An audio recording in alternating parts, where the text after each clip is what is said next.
اے پیغمبر اپنی بیویوں سے کہہ دو کہ اگر تم دنیا کی زندگی اور اس کی زینت و آرائش کی خواستگار ہو تو آؤ میں تمہیں کچھ مال دوں اور اچھی طرح رخصت کر دوں، اور اگر تم اللہ اور اس کے پیغمبر اور عاقبت کے گھر یعنی جنت کی طلبگار ہو تو تم میں جو نیکوکاری کرنے والی ہیں ان کے لیے اللہ نے اجر عظیم تیار کر رکھا ہے۔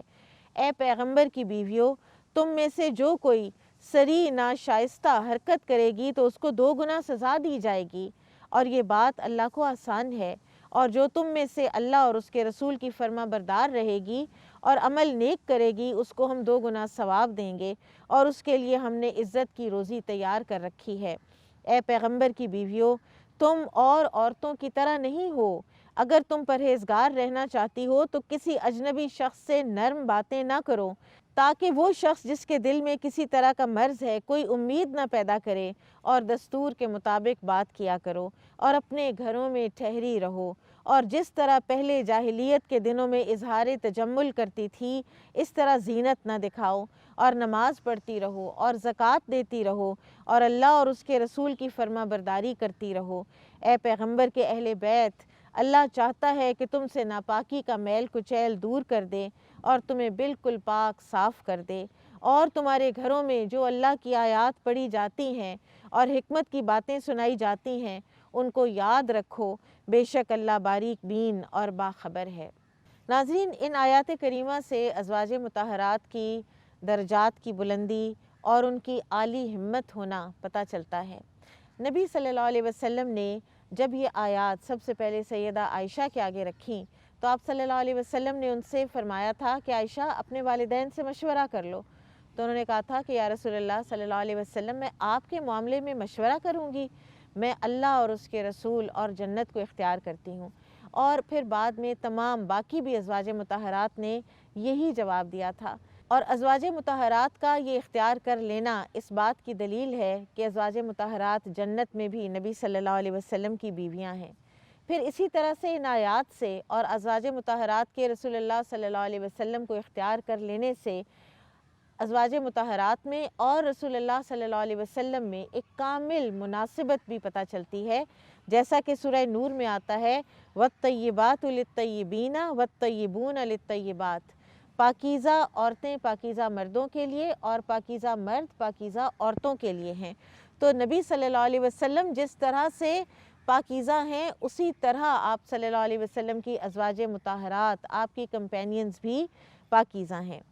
پھر اسی طرح سے یہ جو اختیار کیا ازواج مطہرات نے اللہ اور اس کے رسول صلی اللہ علیہ وسلم کو اور آخرت کے گھر کو، اس سے ان کی قناعت کا بھی پتہ چلتا ہے اور ان کی دنیا سے بے رغبتی کا بھی پتہ چلتا ہے، دنیا سے زہد اور بے نیازی کا بھی پتہ چلتا ہے۔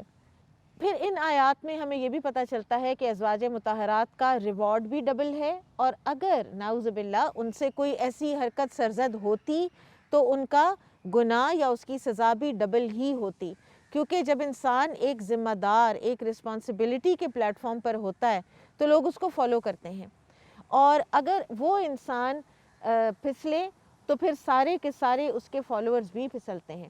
وہ کہتے ہیں نا کہ ذلت العالم ذلت العالم، ایک اسکالر کا پھسلنا پوری دنیا کے پھسلنے کے مترادف ہوتا ہے۔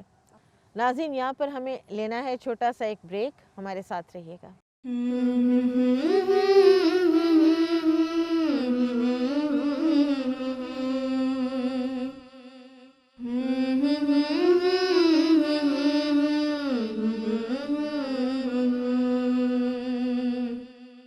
ویلکم بیک ناظرین، ہم نے بریک پر جانے سے پہلے وہ آیات پڑھی کہ جن میں نبی صلی اللہ علیہ وسلم نے اختیار دیا امہات المومنین کو کہ وہ یا تو اللہ اور اس کے رسول کو اختیار کر لیں اور یا پھر دنیا کی زیب و زینت کو لے لیں، اور اللہ اور اس کے رسول صلی اللہ علیہ وسلم ان کو کچھ دے دلا کر رخصت کر دیتے ہیں، اور ان سب نے اللہ اور اس کے رسول کو چنا۔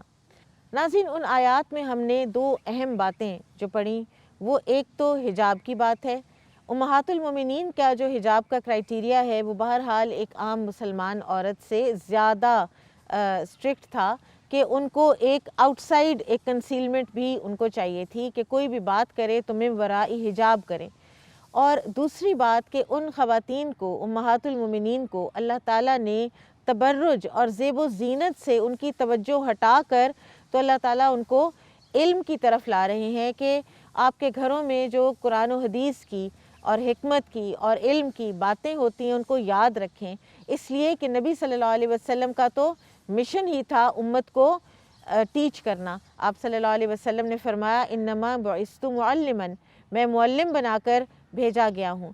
تو آپ صلی اللہ علیہ وسلم کی ازواج مطہرات نے آپ صلی اللہ علیہ وسلم کے ساتھ اس مشن کی تکمیل میں آپ کو ہیلپ آؤٹ کرنا تھا، جو کہ انہوں نے کیا، جیسا کہ ابھی ہم دیکھیں گے۔ تو میں چاہتی ہوں کہ آپ میری سب ساتھی اس بات پہ ریفلیکٹ کریں، نمبر ایک حجاب پر ریفلیکٹ کریں کہ حجاب کیا ہے اور کیا آج کی دنیا میں اس کو کیا سمجھا جا رہا ہے، اور کتنی ایک اپ ہیول ہے اور ہیو اینڈ کرائی ہے ایک مسلمان عورت کے ایک پیس آف کلاتھ پہ، تو وہ کیوں ہے، کیا وجہ ہے اس کی، اور اس کی کیا وہ ڈیٹرنٹ ہے ہماری پروگریشن میں؟ اس لیے کیا یہ سب ہمارے ہمدرد ہیں جو چاہتے ہیں کہ ہم یہ اتار دیں؟ کیا کوئی بات کرے گا اس پر؟ اس بارے میں ایک بات شیئر کرنا چاہوں گی کہ آپ دیکھیں کہ جیسے ابھی آپ نے یہ ذکر کیا کہ اتنا ہیو اینڈ کرائے ہے، اور اس چیز کو اس سے جوڑا جا رہا ہے کہ عورت کی ترقی میں یہ حائل ہے حجاب، جبکہ آپ دیکھیں کہ سورہ نور میں جو جلباب کا حکم ہے، یعنی ایک چادر اوڑھ لیں آپ ایک مسلمان عورت کے لیے، بالکل ایک گارمنٹ، لوز گارمنٹ اس نے پہننا ہے، بالکل، اور وہ ایک معیار ہے، ایک کرائٹیرین ہے، آپ کے لیے ایک آنر ہے کہ آپ کی پہچان ہو کہ آپ ایک بلیور ہیں، آپ ایک مسلمان عورت ہیں۔ جبکہ ہمارے اس دور میں ہمیں یہ یقین دلایا جا رہا ہے کہ اگر آپ اپنا حجاب کرتے ہیں تو آپ پیچھے رہ جائیں گے دنیا سے، جبکہ اگر ہم ازواج مطہرات کی ہی زندگی کو اٹھا کر دیکھیں تو آپ دیکھیں کہ ان کی اکمپلشمنٹس میں کوئی کمی تو نہیں تھی، دین کو تو زیادہ ہے، دین کو جس طریقے سے انہوں نے پھیلایا، غزوات میں انہوں نے ساتھ شرکت کی، ہر قسم کے نرسنگ، تدریس، زخمیوں کو پانی پلانا، مشقیں اٹھانا، جنگی حالات میں اپنی جانوں کی پرواہ کیے بغیر، سب حجاب کے ساتھ ہی انہوں نے کیا نا۔ آپ صحابیات کی اکمپلشمنٹس دیکھیں، کوئی جو ہیں ڈاکٹر تھیں، وہ علاج کرتی تھیں لوگوں کا، نرسنگ کرتی تھیں، اور مزید ان کی بھی اکمپلشمنٹس جو ہیں وہ قابل قدر ہیں اور ذکر کے لائق ہیں۔ تو آپ دیکھیں کہ آج بھی آپ دیکھیں ہماری بہت سی خواتین ڈاکٹرز ہیں، انجینئرز ہیں، ایون پائلٹس ہیں، اور حجاب کو آبزرو کرتے ہوئے یہ سارا کچھ وہ کر رہی ہیں۔ اور اسی ریفرنس میں اگر ہم یہ دیکھیں کہ اکثر گاہے بگاہے جیسے ہمارے اپنے پاکستان کے انفارچونیٹلی ایک بڑے پروفیسر صاحب ہیں، بالکل، اور وہ یہ کہتے ہیں کہ میں نے دیکھا ہے کہ میری کلاس میں جو بچیاں حجاب لیتی ہیں وہ ڈسکشن میں حصہ نہیں لیتی ہیں۔ یعنی ایک مزے کی بات آپ دیکھیں کہ انہوں نے حجاب کو انٹلیکٹ سے جوڑ دیا ہے کہ جو حجاب لے گا اس کا انٹلیکٹ جو ہے وہ اس پہ اثر ہوگا۔ یہ کس قسم کی بات ہے؟ یہ کس قسم کی بات؟ کیا ان کی کلاس میں اگر کوئی بچی جو ہے وہ حجاب کے بغیر آتی ہے تو کیا یہ اس بات کی گارنٹی ہے؟ اور کسی کا آئی کیو ہائی ہوگا؟ ایگزیکٹلی، یعنی جس طریقے سے آپ ڈریس اپ ہوں گے وہ آپ کی قابلیت پہ اثر انداز ہوگا۔ کیا کوئی ایسی ریسرچ پروف کرتی ہے؟ کیونکہ ہم آج کے دور میں ہر چیز کو تو سائنس پہ بیس کرتے ہیں، سائنس پہ بیس کریں، کوئی ریسرچ لائیں ایسی۔ کتنی افسوس کی بات ہے کہ ایسے نان ایشوز پہ ہم اپنا وقت ضائع کر رہے ہیں، جبکہ کرنے کے کام ہماری زندگیوں میں وقت کتنا ہی تھوڑا ہے اور کرنے کے کام کتنے زیادہ ہیں۔ And we are fighting on a piece of cloth Exactly. on the head of a Muslim woman. بالکل، اور آپ دیکھیں کہ یہ بیسکلی ایک سرویچیوڈ ہے نا، کہ سوسائٹی نے کسی نہ کسی کا سرویچیوڈ لینا ہے، چاہے اپنے نفس کا لیں، چاہے کلچر کا لیں، چاہے ویسٹرن کلچر کا لیں، تو اور یا پھر اپنے رب کا لیں۔ تو ایک مسلمان عورت جب اپنے رب کا سرویچیوڈ اختیار کرتی ہے اور اس کو سبمٹ کرنے کے لیے تیار ہوتی ہے اور باہر نکلتی ہے اس کی سبمیشن میں، تو پرابلم ہو جاتا ہے، اور اس پہ ایک خوف کی انوائرمنٹ کریٹ کر دی جاتی ہے، اسلاموفوبیا کا نام دے دیا جاتا ہے۔ اصل میں بات یہ ہے کہ اتنا زیادہ خرچ کیا گیا ہے اس چیز کے اوپر کہ ویسٹرن سویلائزیشن جو ہے نا اس کی ہیجمنی بن جائے، اور ویسٹرن سویلائزیشن راج کرے پورے اس خطہ ارض کے اوپر۔ اسی کی خاطر انہوں نے کالونائزیشن کی ہے اور کتنی ایفرٹس کی ہیں، وہ جب ان کو اپنی ناکام ہوتی نظر آ رہی ہیں تو اس کے بعد اب وہ بلکہ اگریشن پر بھی اتر آئے ہیں۔ یہ جو اینٹی حجاب موومنٹ چل رہی ہے، اس کے بارے میں کوئی کچھ بات کرے گا؟ اس اینٹی حجاب موومنٹ کے ساتھ تو مجھے وہ اللہ سبحانہ تعالیٰ کی سورہ صف کی ایک آیت ہی یاد آتی ہے، آیت نمبر 8 ہے سورہ صف میں، کہ یہ چاہتے ہیں کہ اللہ کے نور کو منہوں کی پھوکوں سے بجھا دے، اور اللہ اپنا نور پورا کر کے رہے گا. پورا کر کے رہے تو گا. اللہ کا نور کیا ہے؟ اللہ کا دین. اور جو حجاب ہے یہ تو ہمارے دین کا حصہ ہے, یہ ایک مسلمان عورت کی پہچان ہے. اور اچھا یہاں پر میں تھوڑی سی ایک بات ایڈ کرنا چاہوں گی کہ یہ صرف مسلمان عورت کی پہچان نہیں ہے, یہ اسلام کی پہچان ہے. آپ دیکھیں کہ مرد حضرات ان کی داڑھی بھی ہوتی ہے, وہ کوئی سر پہ بھی کچھ ایسا پہن لیتے ہیں. ضروری نہیں کہ ایک مسلمان مرد نکلے اور پہچانا جائے کہ یہ مسلمان ہی ہے. اسی حلیے کا کوئی جو بھی ہو سکتا ہے, کرسچن بھی ہو سکتا ہے, کوئی ایون ہندو بھی ہو سکتا ہے. ایک عورت جب اس حلیے میں, حجاب کے حلیے میں نکلتی ہے تو لا محالہ وہ مسلمان ہی ہوتی ہے. اور آپا اس میں تو یہ بھی چیز دیکھنے والی ہے, ابھی جیسے آپ نے آیت کوٹ کی تھی امہات المومنین کے بارے میں, تو میں سوچ رہی تھی کہ ابھی آپ نے کہا کہ وہ تو مائیں تھیں اور ان کے ساتھ نکاح بھی حرام تھا, تب بھی ان کو کہا گیا کہ آپ نہیں ایسے نکل سکتے. تو اگر اس انٹینسٹی کا حکم ہے یہ, اور پھر اس میں یہ انٹینسٹی کا بالکل, اور پھر اس میں یہ کہ جب یہ اتر جائے گا تو بس پھر سب کچھ گیا. تو یہی تو چاہتے ہیں کہ تاکہ وہ ایک مسلم ماں ہے وہ آگے اس چیز کو ٹرانسفر نہ وہ چیز ہو سکے. اور مجھے تو اس آیت سے جو میں نے بھی سورہ صف کی ذکر کیا, میرے ذہن میں ایک دو مثالیں آ رہی تھی کہ اللہ سبحانہ تعالیٰ اپنے دین کا کام فاسقوں سے بھی لے لیتے ہیں, فاجروں سے بھی لیتے ہیں, اور غیر مسلموں سے بھی لیتے ہیں, کروا لیتے ہیں. جی حضرت موسیٰ کہاں پل رہے ہیں؟ فرعون کے گھر میں علیہ السلام. حضرت موسیٰ علیہ السلام فرعون کے گھر میں پل رہے ہیں. اور آپ اس کے بعد دیکھیے کہ رسول اللہ صلی اللہ علیہ وآلہ وسلم حج کا جب زمانہ آتا ہے, کفار کا پروپیگنڈا کیا ہے کہ ان کی بات مت سننا ورنہ یہ گھروں میں آپ کی سیپریشنز ہو جائیں گی اور پرابلمز ہو جائیں گی. اور وہ خود آپ صلی اللہ علیہ وسلم کا کام آسان کر رہے ہیں, وہ ذریعہ بن گیا دین کے پھیلنے کا, پروپیگنڈا نیگیٹو. اور آج کے دور میں مجھے یوں لگ رہا ہے کہ یہ جو پروپیگنڈا ہو رہا ہے, اینٹی حجاب موومنٹ جو ہے, یہ لوگوں کو دین کی طرف لانے کا باعث ہے. لوگ پڑھتے ہیں, لوگ پڑھنا چاہتے ہیں اسلام. آخر ایسی کیا بات ہے کہ عورت جو مسلمان عورت ہے وہ ہر چیز پہ جو پریکٹسنگ ہے, جو لیتی ہے حجاب, وہ ہر چیز پہ کمپرومائز کرے گی, وہ اپنے حجاب پہ نہیں کرے گی. اور اس کی مثال یہ بھی, جو مثال یہ کرناٹکا انڈیا میں ایک بچی کا جو واقعہ ہوا ہے, سبحان اللہ, اس کی جرت. اور پھر آپ دیکھیے کہ وہ ایمان تھا نا, وہ جذبہ ایمانی اللہ سبحانہ تعالیٰ عطا کرتا ہے اپنے بندے کو. جب وہ اللہ کے احکامات کو فالو کرتے ہیں اور اس کے لیے وہ محنت کرتے ہیں تو اللہ کبھی تنہا نہیں چھوڑتا. اور ہم چونکہ تھوڑا ڈر جاتے ہیں, ہم کمپرومائز کرنے کی پوزیشن میں آ جاتے ہیں, تو سب سے پہلا اٹیک جو ہوتا ہے وہ ہماری آئیڈینٹی پہ ہوتا ہے.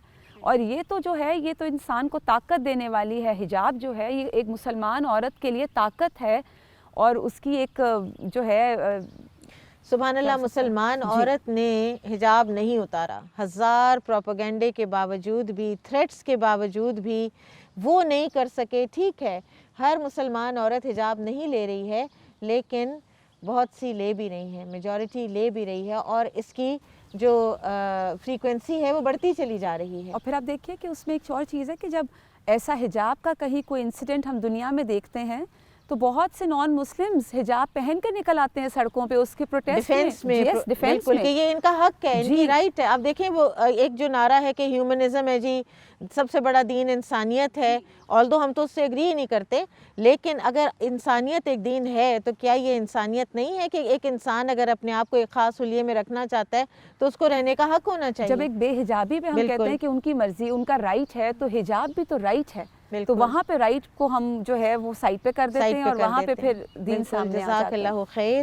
اور کوئی بات تبرج کے حوالے سے, تبرج سے نکال کر انٹلیکچوئل ایکٹیویٹی کی طرف لانا, کوئی کچھ کہے گا؟ جی, ابھی ہم نے جس طرح ڈسکس کیا کہ اللہ سبحانہ وتعالیٰ نے قرآن مجید میں تبرج کی روش کو اپنانے سے روکا ہے, منع کیا ہے, اور یہ حکم جو ہے یہ امہات المومنین کے لیے آیا ہے. اور اللہ سبحانہ وتعالیٰ نے یہ امہات المومنین کو وہ یہ حکم دے رہے ہیں کہ سیلف بیوٹیفیکیشن کو کم کر کے وہ انٹلیکچوئل ایکٹیویٹیز کی طرف اپنی توجہ کو بڑھائیں, جبکہ امہات المومنین کی طرف ہم اپنے آپ کو بہت بیوٹیفائی کرنے کے, فزیکل بیوٹی کے اس میں پڑھتے ہیں, ظاہر ہے ہمارا وقت, ہمارا مال, ایفرٹ, فوکس سارا اسی طرف لگ جاتا ہے. بالکل. آپ دیکھیں کہ جبکہ امہات المومنین تو اس طرح تبرج کر بھی نہیں رہی تھی, پھر بھی تبرج الجاہلیہ سے روک کر ان کو کس طرف لگایا جا رہا ہے کہ یاد رکھو قرآن و حدیث کی باتیں, علم و حکمت کی باتیں, وہ جو تمہارے گھروں میں کی جا رہی ہیں, یعنی اپنا وقت ان پر لگاؤ, اپنی انرجیز ان پر لگاؤ. کتنا ضروری ہے خواتین کو دین کا علم حاصل کرنا. بالکل, علمی خدمات انجام دو. اور آپ دیکھیں کہ یہ جو ایک تبرج الجاہلیہ ایک نافرمانی ہے، یہ کتنی نافرمانیوں کو لیڈ کرتی ہے، کتنا وقت درکار ہے. ہم آج ایگزامپلز آج کی دیں گی؟ بالکل یہ تبرج رائج ہوا ہے. بالکل آپ دیکھیں کہ آج کس طرح پارلرز میں ہم اپنے آپ کو بیوٹیفائی کرنے کے لیے کتنے گھنٹے لگا دیتی ہیں، پھر اس کے بعد کتنا مال درکار ہے. آج طرح طرح کی ٹریٹمنٹس جو ہیں وہ مارکیٹ میں آ گئی ہیں، کیا بوٹکس ہے، فلرز ہیں، انجیکشنز ہیں، انزائم تھیراپیز ہو رہی ہیں. پھر اس کے بعد آپ دیکھیں برباد ہو رہی ہے. بالکل اس کے بعد آپ دیکھیں کہ نان سرجیکل یہ فیس اپ لفٹنگ ہو رہی ہے، باڈی شیمنگ کی کتنی ٹریٹمنٹس آ گئی ہیں، اور ہم خواتین لاکھوں روپے ان ٹریٹمنٹس پر استعمال کر رہی ہیں. اور اس جسم کے لیے کہ جس نے گلنا سڑنا ہے، اور جس نے کیڑے مکوڑوں کی خوراک بننا ہے، اور جس نے مٹی میں مل جانا ہے. بالکل. اور اس پر اسراف، کس طرح اسراف کیا جا رہا ہے، اور اس کا مظاہرہ تو ہماری شادیوں میں آج کل بالکل عام ہے. پھر آپ مرد حضرات کو مجھے لگتا ہے کہ ہم ان کو کس طرح سے حرام کی طرف لے جاتی ہیں. اور اتنا وقت ضائع کرنا، یہ جو تبرج ہے کتنا نقصان دہ ہے. ہم اپنے گھر کو نگلیکٹ کرتی ہیں، ہم اپنے بچوں کو نگلیکٹ کرتی ہیں. بالکل بے شک. اور ہمیں اپنے ضرورت، ہمارے پاس وقت کی کمی ہے. میں چاہتی ہوں کہ سعدیہ آپ ہمیں ضرور انلائٹن کریں کہ کس طرح سے فیمیل اسکالرشپ اس دنیا میں آئی ہے. جی بالکل. آج بھی بڑی حیرت ہوتی ہے کہ آج بھی خواتین کی تعلیم کو لے کے اس پہ بڑا بحث و مباحثہ کیا جاتا ہے کہ خواتین کو تعلیم حاصل کرنے کا کوئی اتنا حق نہیں ہے. اور اس کے اور پھر یہ بھی کہا جاتا ہے دلائل کے طور پہ کہ رسول صلی اللہ علیہ وآلہ وسلم کے دور میں جب وہ ایک یونیورسٹی ہوتی تھی جس کو اہل صفا کا وہ کہا جاتا تھا، اس میں تو کوئی خاتون بھی نہیں تھی. تو اس کے ثبوت کے طور پہ صحیح بخاری کی ایک ہی بات اس کے لیے کافی ہے کہ حضرت امام بخاری رحمۃ اللہ علیہ نے صحیح بخاری میں ایک باب باندھا ہے خواتین کی تعلیم کے حوالے سے، اور اس کے انڈر ایک حدیث کا مفہوم یہ ہے کہ رسول صلی اللہ علیہ وآلہ وسلم کے زمانے میں بھی خواتین کو اتنا شوق تھا تعلیم حاصل کرنے کا کہ انہوں نے باقاعدہ ایک ڈیمانڈ کی کہ آپ ہمارے لیے تعلیم کا بندوبست کیجئے، اور پھر ان کے لیے ہفتے میں ایک دن مقرر کیا گیا تھا. تو یہاں سے پھر وہ خواتین کا ایک علمی سفر شروع ہوتا ہے، اور جس کے آج تک ہمیں رزلٹس جو ہیں وہ مل رہے ہیں. ان میں سب سے پہلے حضرت عائشہ رضی اللہ تعالیٰ عنہا جو امہات المومنین میں سے ہیں، اور سب تمام عورتوں اور تمام امہات المومنین میں اور صحابہ پہ بڑا علم کی وجہ سے فضیلت رکھتی ہیں. اور آپ سے تقریباً کوئی 2210 جو روایات ہیں وہ مروی ہیں، اور 174 اس میں متفق علیہ ہیں. اور حضرت قاسم جو اس وقت مدینہ کے 7 اسکالر تھے، 7 میں سے ایک اسکالر تھے، وہ کہتے ہیں کہ حضرت عائشہ رضی اللہ تعالیٰ عنہا سے حضرت عمر رضی اللہ تعالیٰ عنہ کے دور میں اور حضرت عثمان رضی اللہ تعالیٰ عنہ کے دور میں یہ فتویٰ دیا کرتی تھیں، اور دونوں ان سے احادیث لیتے تھے. اس کے بعد حضرت ام سلمہ کا نام آتا ہے. کردار بہت ہے جی، علم میں ان کا بھی بڑا کردار ہے. اور ابن القیم کہتے ہیں کہ اگر ان کے ہم فتاواز کو اکٹھا کریں تو چھوٹا رسالہ بھی تیار ہو سکتا ہے، اور بڑی اس میں بھی متفق علیہ احادیث جو ہیں وہ اس میں شامل ہیں. اس کے بعد تابعین، صحابیات اور تابعین کی ایک لمبی ایک لسٹ ہے. اور 8th اور 9th سینچری میں فاطمہ بنت بطیحہ آئیں جو اسلامک اسکالر تھیں، اور حج کے موقع پہ اسلامک ٹیچنگز وہ دیا کرتی تھیں. اس کے بعد فاطمہ الفہری کا نام آتا ہے جنہوں نے سب سے پہلے القرویین یونیورسٹی کی بنیاد رکھی. یہ پہلے مسجد تھی جو بعد میں مدرسہ بنا، اور پھر آج یہ یونیورسٹی آف موروکو کے نام سے جانی جاتی ہے. اور یہاں سے سب سے پہلے یہ سرٹیفکیٹس اور جو ڈگری ہے اس کا کہتے ہیں کہ سٹارٹ ہوا تھا. آپ کریمہ مروزیہ کے بارے میں ہمیں کچھ بتائیں گی؟ جی کریمہ المروزیہ جو ہیں ان کا تو صحیح بخاری کی جو اس میں کوئی ثانی نہیں تھا، اور بڑے بڑے آئمہ جو ہیں لائک ابو بکر بغدادی جو ہیں وہ ان سے صحیح بخاری کی سماعت جو ہے وہ لیا کرتے تھے. فیمیل اسکالرشپ جی بالکل لینا چاہیں گی؟ جی 500 انفلوئنشل جو پرسنالٹیز ہیں ان میں ڈاکٹر فرحت ہاشمی کا نام جو ہے وہ قابل تعریف ہے. اور ان کا جو مشن ہے، اسلامک اسکالر ہیں، اور ان کا جو مشن ہے قرآن ہر ہاتھ میں اور ہر دل میں، اس کا عزم لے کے وہ نہ صرف پاکستان بلکہ پاکستان سے باہر بھی بہت علمی خدمات سر انجام دے رہی ہیں.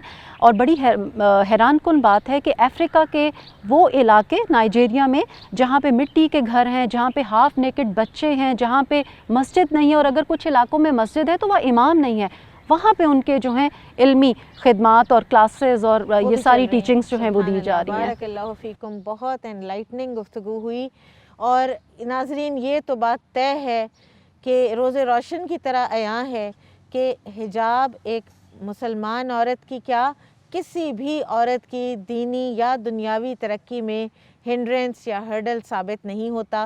اس کے لیے میں ایک کتاب ضرور انٹروڈیوس کرانا چاہوں گی۔ یہ سیرہ انسائکلوپیڈیا ہے جو کہ ایک سیرین فیمیل خاتون نے لکھا ہے، سمیرہ الزائد، عربک میں لکھا گیا، اور اس کے بعد پھر اس کو انگلش میں جو ٹرانسلیٹ کیا ہے وہ 3 ریورٹ مسلمان خواتین ہیں۔ اور اسی طرح اس وقت جو اسلامی دنیا میں انگریزی کا سب سے بڑا ترجمہ رائج ہے صحیح انٹرنیشنل کے نام سے، وہ بھی ایک ریورٹ مسلمان خاتون کا لکھا ہوا ہے جو کہ ساری دنیا پڑھتی ہے اور اس سے مستفید ہوتی ہے۔ ناظرین، ذکر تھا ازواج مطہرات کا، اور اللہ تعالیٰ نے اپنی رحمت کی شکل میں ہم پر بارش بھی نازل کرنی شروع کر دی ہے، اس لیے اب ہم آپ سے اجازت چاہیں گے۔ سبحانک اللہم و بحمدک، اشہد ان لا الہ الا انت، استغفرک و اتوب الیک۔ السلام علیکم ورحمۃ اللہ وبرکاتہ۔